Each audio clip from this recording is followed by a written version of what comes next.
राजनीतिक दलों द्वारा चुनाव के दौरान मुफ्त उपहार देने के वादे अक्सर मतदाताओं को आकर्षित करने का एक बड़ा हथियार बनते रहे हैं। लेकिन क्या आपने कभी सोचा है कि ऐसे वादों का असर हमारे लोकतंत्र और देश के वित्तीय संसाधनों पर कितना गहरा हो सकता है? हाल ही में सुप्रीम कोर्ट में एक महत्वपूर्ण याचिका दायर की गई, जिसमें इन मुफ्त उपहारों के वादों को चुनौती दी गई है। इस याचिका में कहा गया है कि चुनावी वादों के नाम पर किए जाने वाले इन उपहारों से सरकारी खजाने पर भारी बोझ पड़ता है और मतदाताओं को अनुचित रूप से प्रभावित किया जाता है। सुप्रीम कोर्ट ने इस मामले पर गंभीरता से विचार करते हुए केंद्र और चुनाव आयोग से जवाब मांगा है। यह सुनवाई सिर्फ एक कानूनी लड़ाई नहीं है, बल्कि यह सवाल भी है कि क्या हमारे लोकतंत्र में राजनीतिक नैतिकता और पारदर्शिता का सही मायनों में पालन हो भी रहा है या नहीं। कोर्ट के इस मामले में फैसले से न केवल चुनावी प्रक्रिया पर असर पड़ेगा, बल्कि यह भी तय होगा कि भविष्य में लोकतंत्र के इस महत्वपूर्ण अंग में किस तरह के सुधार देखने को मिल सकते हैं।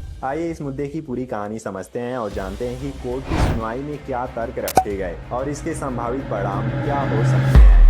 Chief justice D.Y.. चंद्रचूड़ की अध्यक्षता वाली पीठ, जिसमें जस्टिस जे.बी. पार्दीवाला और मनोज मिश्रा शामिल हैं, उन्होंने मंगलवार को केंद्र और चुनाव आयोग को नोटिस जारी किया। यह नोटिस बेंगलुरु निवासी शशांक जे. श्रीधर द्वारा दायर एक याचिका पर दिया गया है। इस याचिका में राजनीतिक दलों द्वारा चुनाव के दौरान मुफ्त उपहार देने के वादों को रोकने की मांग की गई है। अधिवक्ता श्रीनिवासन के माध्यम से प्रस्तुत इस याचिका में तर्क दिया गया है कि इन मुफ्त उपहारों का वादा सरकारी खजाने पर अतिरिक्त वित्तीय बोझ डालता है और इन वादों के क्रियान्वयन का कोई स्पष्ट प्रक्रिया भी नहीं है। आपको बताते चले कि इस याचिका को अन्य समान याचिकाओं के साथ जोड़ दिया गया है, जिससे यह मामला और भी अधिक महत्वपूर्ण हो गया है। वकील और जनहित याचिकाकर्ता अश्विनी उपाध्याय, जो वरिष्ठ अधिवक्ता विजय हंसारिया के माध्यम से इस मुद्दे को उठा रहे हैं, उन्होंने भी जल्द सुनवाई की मांग की। उपाध्याय की याचिका में स्पष्ट रूप से कहा गया है कि चुनावी लाभ प्राप्त करने के लिए मुफ्त उपहार देने की प्रथा को पूरी तरह से बंद किया जाए। उनका कहना है कि यह प्रथा संविधान के अनुच्छेदों का उल्लंघन करती है, क्योंकि इससे वोटर्स को अनुचित तरीके से प्रभावित किया जाता है और चुनावी प्रक्रिया की पारदर्शिता पर सवाल उठते हैं।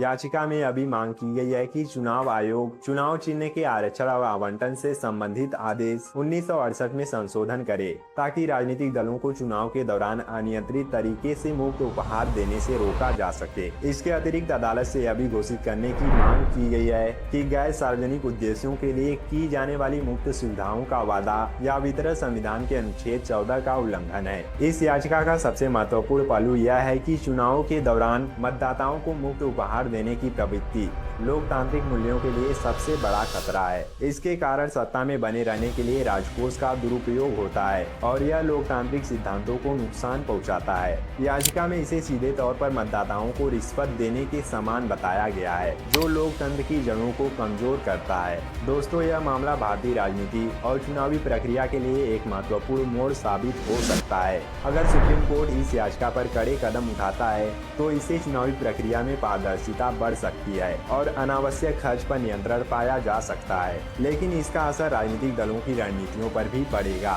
जो चुनाव के दौरान मतदाताओं को आकर्षित करने के लिए मुफ्त उपहारों का सहारा लेते रहे हैं। अब देखना यह है कि सुप्रीम कोर्ट का अंतिम निर्णय क्या होता है और इससे देश की लोकतांत्रिक प्रक्रिया को किस तरह से मजबूत किया जा सकता है। आशा करते हैं कि इस जानकारी से आपको इस महत्वपूर्ण मुद्दे को समझने में काफी मदद मिली होगी और ऐसे ही महत्वपूर्ण जानकारियों को सिंपल और सरल तरीके से समझने के लिए हमारे चैनल को सब्सक्राइब करें और बेल नोटिफिकेशन को ऑल पर प्रेस करना ना भूलें।